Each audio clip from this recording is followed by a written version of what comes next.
Oke, assalamualaikum semuanya. Kali ini Nisa pengen bahas mengenai mencontek di ujian mandiri itu bisa atau malah berbahaya gitu. Nah, jujur aja nih, pada waktu dulu ketika Nisa SBMPTN, ujian mandiri gitu ya, Nisa tuh nggak kepikiran sama sekali yang namanya mencontek gitu, karena ya emang nggak ada ruang untuk mencontek. Karena yang pertama, kita sebelum masuk ruangan diperiksa dulu, habis itu banyak teman-teman di satu ruangan, jadi malu juga kan kalau ketahuan nyontek. Habis itu pengawasnya juga banyak dan suka keliling-keliling ngontrol kita yang sedang ujian. Nah, namun karena sekarang sistemnya adalah online, otomatis dikerjakan di rumah gitu ujiannya. Nah, alhasil Nisa kepikiran juga nih, kalau nyontek gimana ya? Bakalan ketahuan atau enggak ya? Bakalan berbahaya enggak sih? Gitu. Bakalan aman enggak sih? Oke. Nah, di sini Nisa bakal bahas ya, teman-teman. Nah, jadi teman-teman, walaupun kita nggak ujian langsung gitu dan tidak ada pengawas di ruangan yang sama dengan kita, tapi kita tetap diawasi walaupun ujiannya pakai aplikasi di rumah online gitu ya. Nah, panitia sendiri itu yang Nisa tahu punya yang namanya berita acara. Nah, jadi para panitia tuh nanti merekam seluruh kejadian kita di saat kita sedang melakukan ujian mandiri gitu ya. Jadi ada beberapa hal yang dilakukan panitia gitu ya, seperti mengecek identitas dari peserta, terus juga ada mengecek dari video peserta gitu. Nah, di sini Nisa akan menyebutkan beberapa hal yang diperiksa gitu ya oleh pengawas pada saat ujian mandiri online kali ini. Nah, info ini tuh Nisa dapetin dari salah satu panitia gitu ya, yang ikut mengawas gitu pada saat UMPTKIN. Nah, kalau menurut Nisa nggak jauh berbeda ya antara ujian UMPTKIN dengan ujian mandiri UIN yang sekarang gitu, karena sistemnya menggunakan aplikasi gitu. Sistem dari website yang digunakan untuk ujian mandiri ini berbasisnya Safe Exam Browser gitu. Jadi ketika kita buka si aplikasi tersebut, kita nggak bisa buka website yang lain gitu, tapi udah terkunci di layar SSE atau di layar aplikasi tersebut gitu. Oke, jadi ada beberapa catatan yang nanti bakalan ditulis oleh panitia yang mungkin jadi pelanggaran gitu bagi peserta. Nah, yang pertama yaitu ada foto peserta pada aplikasi tidak sama dengan peserta yang mengikuti ujian gitu ya. Jadi ini bisa saja si peserta nggak melakukan ujian itu sendiri, melainkan misalkan nih nyewa joki atau yang ngerjain kakaknya karena mirip misalkan ya. Jadi nanti akan menjadi catatan tersendiri buat si panitia. Kemudian yang kedua, pada hasil tangkap kamera selama ujian berlangsung terdapat orang lain. Artinya kalau misalkan kita nih sedang ujian mandiri, nah kamera kan di depan, ada kita namun ada orang lain misalkan di sebelah kita dan ketahuan di kamera. Nah, itu bisa dijadikan catatan juga oleh panitia gitu. Nah, selanjutnya yaitu ada menerima atau memberikan sesuatu gitu ya, atau berbicara dengan orang lain ketika ujian sedang berlangsung gitu. Nah, biasanya kalau misalkan ujian menggunakan aplikasi atau ujian online tuh selain kita harus mengaktifkan kamera, kita juga harus mengaktifkan mikrofon gitu. Jadi ketika kita berbicara dengan orang lain nanti akan terdengar gitu ya suara mikrofon kita. Nah, tapi kita tunggu aja nanti disuruh mengaktifkan mikrofon atau tidaknya gitu. Tapi kalau biasanya disuruh mengaktifkan mikrofon gitu. Nah, yang keempat yaitu meninggalkan perangkat ujian. Artinya apa?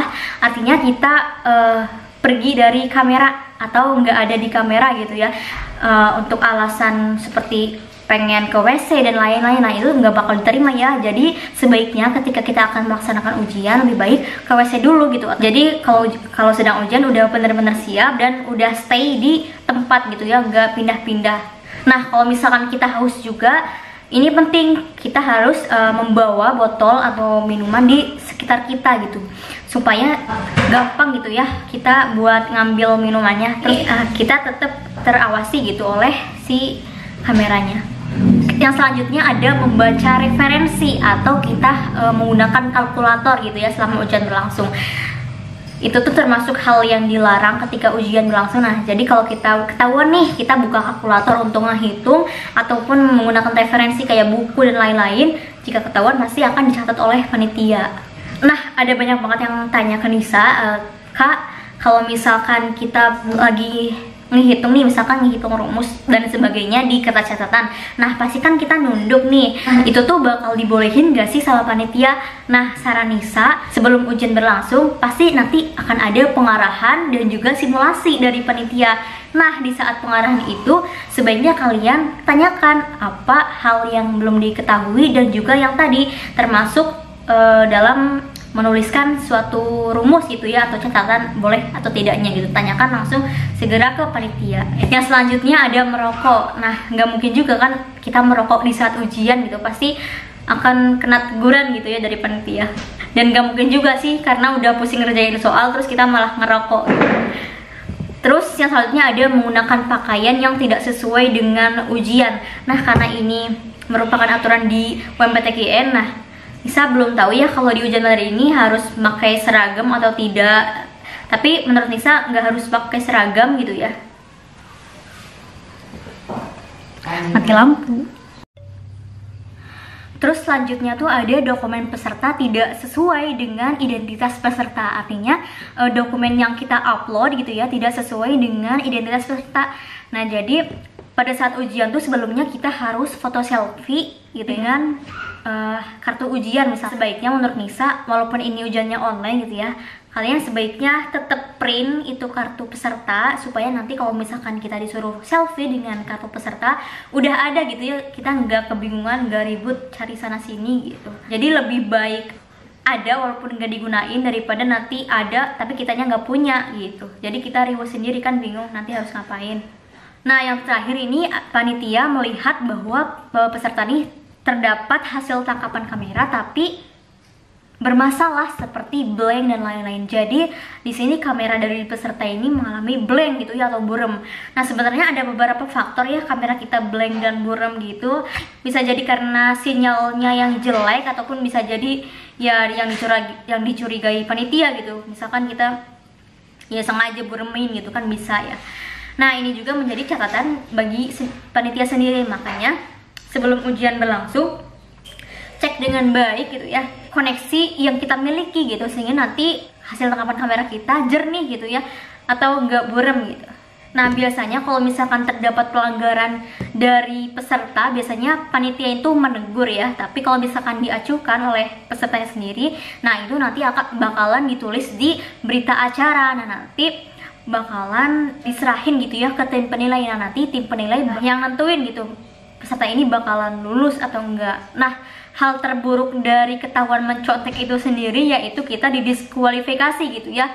Syukur-syukur ada panitia yang negur kita. Nah kalau enggak terus kita langsung dimasukin berita acara, kan kita nggak bakal diomongin, kita didiskualifikasi. Padahal sayang banget kalau misalkan nilai kita tinggi gitu ya, tapi kita didis gitu karena mencontek itu sendiri.